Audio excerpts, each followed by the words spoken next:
Hello, everybody, and thank you for tuning in to the Liberty Report. With us today is Daniel McAdams, our co-host. Daniel, good to see you. Happy Monday, Dr. Paul. How are you today? Doing well, here to solve another problem. We know the answers, but nobody will listen. Yes. Except a few good people out there, and our numbers are growing. That's right. And we also know that this crazy system is going to self-destruct, and we will have a chance to at least a little bit of an input, but we're looking for more supporters to support the corrections that must come soon. But we want to talk today about how bad the Department of Justice is, because we should never refer to it as the Department of Justice. Hopefully someday we can, but it's the Department of Injustice. And I think I became so aware and so annoyed with the January 6th trials. That was so obscene. But what's going on right now is trying to sort out the truth in some of these things that are happening, where they're out to get Trump, and now the Republicans are, fighting back. But it is a struggle, and when the trials come up and what they do and what are the results is a big deal between now and next year. Of course, I think the referendum next year with the election might be the final settlement on this, and these events we don't know. But our friend Jonathan Turley wrote a very good analysis about the Democratic solutions, persistent.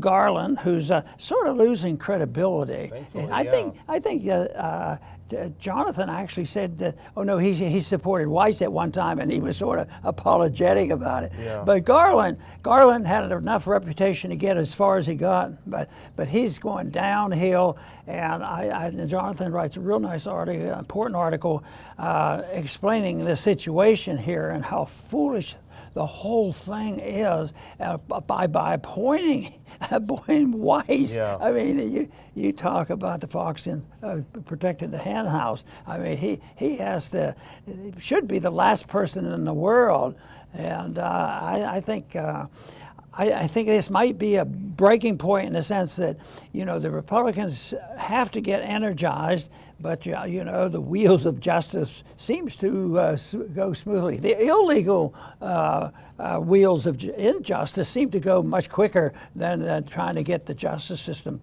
back in order. Hopefully that happens, but all we can do is talk about what they should be doing.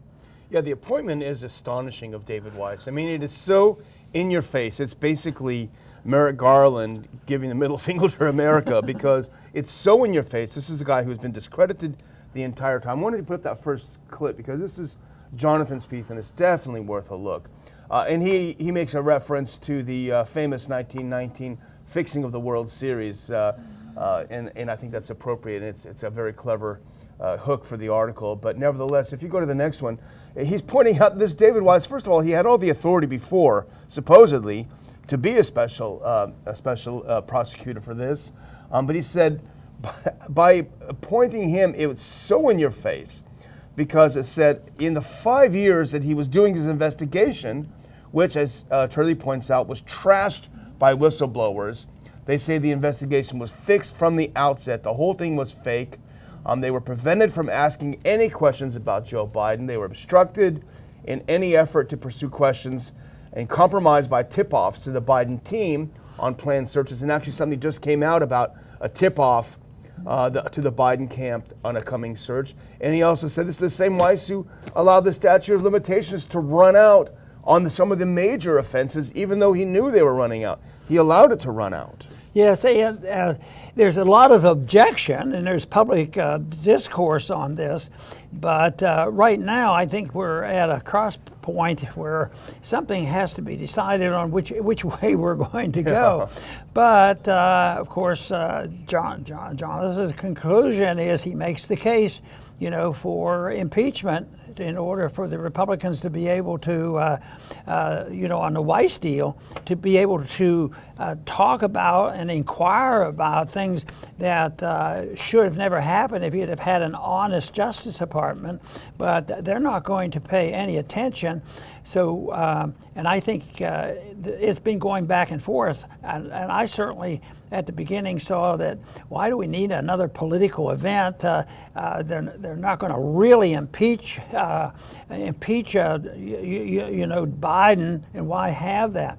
But right now, it looks like just to get to the information, some people say an inquiry or having the impeachment, but getting the information out, whichever is the best and most practical. But I think Jonathan's point was that the total abuses in the executive branch, and there's a limit to what the Congress can do, to prevent them from doing it, but they do have the right to investigate. And in a way, the narrow margin in Congress has, as much as I make the point that on the big issues, they generally agree on war and money and all that spending stuff. But in this case, when it comes to corruption at the Department of Justice, I think there is a difference of opinion. And I think the change in the House has made a difference. Yeah, and Turley also points out, and I forgot to mention, that Weiss is the one that negotiated this sweetheart deal for Biden. This is the guy supposed to be the prosecutor. He negotiates this sweetheart deal that gives him, Hunter Biden, broad immunity from anything he may ever do in the future, practically. And and even his own attorney, what is going on here? The judge took one look at this deal and said, "Are you nuts? This is impossible," and threw out the deal. So here's the guy who was trying to cook the books for Hunter and for Joe Biden. He's put back in the henhouse, essentially, which is completely insane. And I think, and this is why Turley adds a couple of poll numbers, and he talks about how he did support Merrick Garland as Attorney General, thought he was a good guy, but how not only him, but America now sees that there's a real problem over there. Let's put that next one up. This is why the Justice Department is now less trusted by the public than it was under his predecessor, Bill Barr. We thought that was a low bar. But, as Turley writes, during Barr's tenure, Pew found that 54% of the public viewed the department favorably, and 70% had a favorable view of the FBI. But under Garland, the department's favorability has declined to 49% before many of its recent failures. This was back in March. And the FBI's favorability, and we know that they've been weaponized, has fallen by 18 points to just 52%. So he has single-mindedly destroyed the Department of Justice. And go to the next one here, because here's another poll. Garland's failure of leadership has undermined key cases. A Harvard-Harris poll this summer showed that 55% of the public view the Trump indictment as politically motivated, and 56% believe it constitutes election interference. And if you read that again, Dr. Paul, it's extremely ironic, because this is an investigation into Trump's alleged election interference, and most Americans believe the investigation itself is election interference. Yeah, and onward they go. The one thing about it, when you hear Garland or any of them talking about what they've been doing, they always it's very easy for them to just ignore it or march on or smile. But the one thing that I sense that they never show is any sign of reservation or a little bit of remorse. And I think back about Shoeless Joe. Yeah. when the kid asked him, "Well, Shoeless Joe, and did you do it?" And Joe said, "Yep, we did it." Yeah, did it, kid. Yeah. But back then, I guess there was a little bit different approach to the politicians that we have today in the Department of Justice. Yeah. They're never going to say, "Oh yeah, we messed up on this, and I think we should apologize and go into hibernation." Yeah, how far we've fallen from those times. Right. Well, this is why, and one of the things we like about Jonathan Turley, there are plenty of things to like about him, but he's very cautious. He doesn't jump on a bandwagon. He doesn't, he keeps an even keel, because the Constitution is his guide and his belief in the First Amendment. So this is why it struck both of our attention when he made the next comment, because he says, this wasteland that I'm looking over that used to be called the Justice Department, here's what's going to happen from it. If you do that next one, please. And this is Turley writing in that article. He said, as it stands, Garland has virtually ensured that Congress will pursue an impeachment inquiry as the only body seriously investigating the scandal. And he goes on to say, the use of impeachment authority is the only effective way to overcome the roadblocks that the Justice Department has likely to throw up after this new appointment. So he's saying, and he says, impeachment can work as constitutional kryptonite. No court could seriously question the right and duty of Congress to get to the bottom of corruption allegations against the president without delay. Although Weiss can refuse to answer questions, Congress can use its impeachment authority to demand answers from fact witnesses, including Biden family members. So he's saying Merrick Garland thinks he's being very, very clever by doing this, but he has in fact just ensured an impeachment inquiry as the only credible investigation in the Biden family. And they do get a bit cocky because this week we're expecting to see another indictment. Yeah. and Trump is going to grovel, you know. And this goes on, and yet I think there are statistics to prove or suggest it that there is a shift when this happens. People see shift in the middle of the independent thing. They finally say, you know, enough is enough. We know Trump is, you know, a jerk, and they don't like him, and all, they have all these arguments. He's a Republican, but some of them are getting to the point. Well, this is a little bit too much. I saw one report that said that there's a pretty good chance. Their opinion was that Biden will be dropping out. He says he has only 7 people working on his campaign, but he didn't have many more before. I mean, it was who was running the campaign? Department of Justice and the media and social media and all the lying. But they had the Department of Justice going, and they sure dug out the truth about Russiagate, and they thought that would do it into it. Oh, you mean they made a mistake there? That wasn't all true, what they said about him? Yeah, exactly. About Trump? Yeah, it didn't take many people, only a cameraman in the basement, right? Yeah. Well, here's to show that there are other people that are looking at it, not just Turley, but others that are looking at it in a nonpartisan way and scratching their heads. If you can put up this next tweet by Glenn Greenwald, an honest progressive who we have a lot of respect for, who can never be claimed to be in Trump's camp. He says, the New York Times says Hunter Biden says prosecutors reneged on a major part of the plea deal. To which Greenwald replies, I 100% believe this. Weiss intended to give Hunter insanely broad and generous immunity. They denied that only when the IRS whistleblowers stepped forward and when media and judicial scrutiny emerged.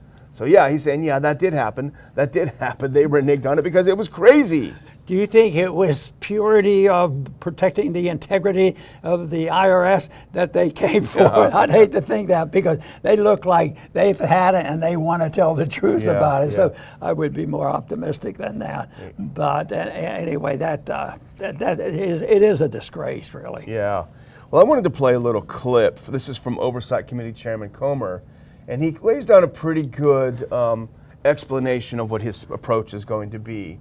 And it's that first clip. I think we want the first minute and 5 seconds of Comer explaining his take on naming David Weiss as special counsel. Well, this is a joke. All that Merrick Garland did was validate the point that many Republicans have been making, that the Department of Justice was weaponized. Look, I've been very vocal in saying we didn't need a special counsel. I've been on the other side of a lot of my colleagues in the House. The one reason I would give for not wanting a special counsel was what we've seen. The fact that I have no confidence that Merrick Garland would appoint anyone credible. I never dreamed he would do as bad as he did with Weiss. Not only did Weiss drag his feet for 5 years and try to negotiate a sweetheart plea deal with the president's son, he also let the statute of limitations run out. That was one of the biggest complaints from the IRS whistleblowers when they testified before the Oversight Committee, was their frustration that they knew they were coming up on a hard stop as far as trying to prosecute the president's son for obvious crimes of tax evasion and violation of the Foreign Agents Registration Act. But Weiss intentionally let the statute of limitations run out. We also learned in that testimony, Trey. Yeah, we can take that out. So That's a pretty interesting take. You know, this information is so powerful. You think, just get out. And the old-fashioned way of thinking about it, if the major networks would only do this and put it up there, but that now is almost irrelevant, and it's not going to happen. Yeah. But when you think now about they've discredited some parts of the social media by becoming partners with our government and violating our First Amendment, but there's still a couple people out there, and they may grow, and people may sort it out, hopefully, to find out the information. Because when that information, I mean, that's powerful information, but it's not as automatic as it used to be, and it's not as automatic as it wasn't during the last campaign, because the media pumped up all this distortion and lies about Russiagate. Yeah. So that's where I'm looking for a little bit of optimism there. Yeah, we need it. We need it. We need it. Well, if you're ready, maybe we should move on to our second story of the day. And this is something I sent over on the weekend because I thought, first of all, we're looking for ways to explain to the American people what's going on in Ukraine is not cost-free, certainly to the Ukrainians who are dying in the trenches over there, but also certainly to the Americans. And this is something that came out. Now, this is from Breitbart, that next one, if you can put that up. But an expert in the budget from the Heritage Foundation, we don't often quote the Heritage Foundation, but Richard Stern, he's a director of Heritage's Herman Center for the Federal Budget, he told the Daily Signal that American aid to Ukraine, adding it all up, has already cost $900 per American household. And I think that's something that Americans can wrap their heads around. $900 out of my family's pocket, and it went over to Ukraine. But it was supposed to be a shorter war. Remember, it was like all recent wars are to be short, and they're not Cakewalk. wars. Sometimes they're just police actions and things like that. But even if they had been able to do that, they're still wrong, because it's not just a really an accident or a prediction. Predictions aren't hard to make when you say when some of these promoters of war would appear before a committee. I would say, do you really believe when are you going to be out of here? When are you going to tell us the truth about that? Because it's not a wild prediction about that. That's the way this government has been operating. It's not. When it comes to spending this money and aid to Ukraine, fortunately it's shifting a little bit, but for a long time it used to be 90% Republicans. Fortunately, there are Republicans now waking up for fiscal reasons, but in a way it's sort of ironic, and it annoys me, because some of the ones who have shifted, no more money for Ukraine, we got to deal with Taiwan. That doesn't fall into the category of a consistent foreign policy, that was advised by our Constitution. Yeah, absolutely, absolutely. But I do think that, it's a good way of visualizing it for Americans, that this is $900 that you don't have. What could you do with it? And I think you wrote about it this week too, that, some huge amount of Americans, if they had some emergency, $400 or whatever, they couldn't take it. They don't have that much saving. So I think it will resonate. It's not going to resonate with Lockheed Martin and Raytheon, but with some working guy out there, they're going to say, $900, really? And as you always say, it's not a check. I mean, it's not a bill they're going to get. It's through inflation. It's through all sorts of ways this money is hidden, but that's $900 less in their pocket. Well, the other approach was talking about there's a lot of problems here at home, and Hawaii has a problem right now. At the same time, it's very difficult to solve that. When there was no sign that we were ever going to, all of a sudden morph into a libertarian society, and I was never optimistic to say, well, we're going to have a new Congress and we're going to systematically do what is right. We're going to cut spending here. And what could we do to be the most tolerable? And one of my suggestions was, cut this warmongering overseas, and don't, if you have to cut at home, make that minimal, or don't cut for a while. Don't cut child health care. Yeah. And if you could work out a transition, even though that hasn't happened, is not going to happen, and that's why I fear the day when we just go overboard, because this continues at people. And I think the personal approach, of mentioning, it's $900 for everybody out of their pocket, and that can be significant for them. that might be, who knows what it is for the individual, but they just go ahead and spend it. But the one problem has been, in a way, it's a problem because it works, although it doesn't deserve to work, and that is that deficits don't seem to matter a whole lot, and they get away with it. Even now, all they have to do is spend the money. Oh no, we just passed a bill that's going to take care of the inflation problems like that. But eventually that's what happens.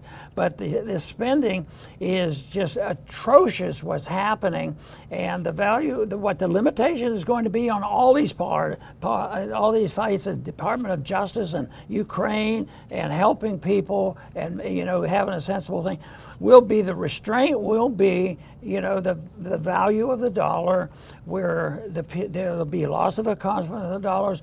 Prices, if they think they've seen the end of price inflation, prices going up, they're kidding themselves, because that's going to be the limiting factor, because they won't have to have a vote for cutting back. People will have to, and that to me is tragic, because there's no need for that, because it could have been prevented and we could work our way out of it, but there is no desire for that right now, because everybody, if they don't want money for Ukraine, who knows, they might want it to fight China, that kind of stuff. Yeah. Well, to show what a tin ear Biden has on this, put on that next clip. This is from antiwar.com. Biden asked Congress for an additional $24 billion. I think we talked about this on Wednesday or Thursday. He doesn't care. They've already spent $100 and some billion, $900 for every family or every household. Now he wants $24 billion more. You mentioned Hawaii. They're not getting as much as that. In fact, Biden seems little bit uninterested in Hawaii. But do you want to say some more on this, or? No, I'm about finished there. Oh, okay. Yeah, I was gonna close out myself. Speaking of antiwar.com, I do want to raise your attention. We don't do this very often, but we consider this organization like a sister organization for us. And put on that next clip if you can. This is the week of fundraising for antiwar.com. We certainly appreciate your support for the Ron Paul Institute, but people often ask, well, who else can we support that will help with the anti-war message? Well, antiwar.com is a no-brainer. And they're in their fundraiser right now. Go to antiwar.com. You can see they've got a handy marker showing how much they need to raise. So definitely give them your support if you're looking for an organization to support, a worthwhile organization to support. The next one, if you're looking for a place to go in a couple weeks, what better place to be than to listen to Ron Paul talk about Which Way America. And this is going to be on September 2nd in Washington, D.C. He's going to have a great speech, and you need to get your tickets. There is in the comments a link to where you can get those tickets. And speaking of the conference, Dr. Paul, I'm going to make an announcement today, because our viewers, you do hear us talk a lot about Jonathan Turley. We talk about him all the time, in fact, because we have a lot of respect for him. Well, just after the show on Thursday, before we left, I got a message from Jonathan Turley, and he's accepted our invitation to be a speaker at this conference. So we are thrilled to announce, Dr. Paul, I know you're really happy about this, Jonathan Turley will be speaking at the Ron Paul Institute conference about all this stuff we're talking about this case against the president, against the former president, and broader free speech attacks. So we're both thrilled about that. No, this is very good. And we got to know Jonathan when I was in the Congress, and we were starting our Liberty Committee luncheons, and he was one of our early speakers, and he came back in. He's going to come back another time. Yeah. So this is wonderful, because we do see him as independent-minded. He's not going to fall in the category of a Democrat position or Republican. Besides, it's too difficult. They're always changing their position. But no, he's thorough. He's a constitutionalist, and that is a good thing. And that's the theme and the atmosphere of what our conferences are like, because although there's never identical beliefs among any of us at all one time, but there is a theme, and one is we're looking for the truth, and we're looking to expose people who fib and lie and distort and use government for their own personal benefit. that is an annoyance. Now, Jonathan, a lot of people point that out in a political fashion. Jonathan points it out in a very sincere, constitutional and a legal sense, and that's why it is so valuable to us. So I'm delighted that Jonathan will be there, and hope to see a lot of you there as well. And I want to thank everybody for tuning in today to the Liberty Report. Please come back soon.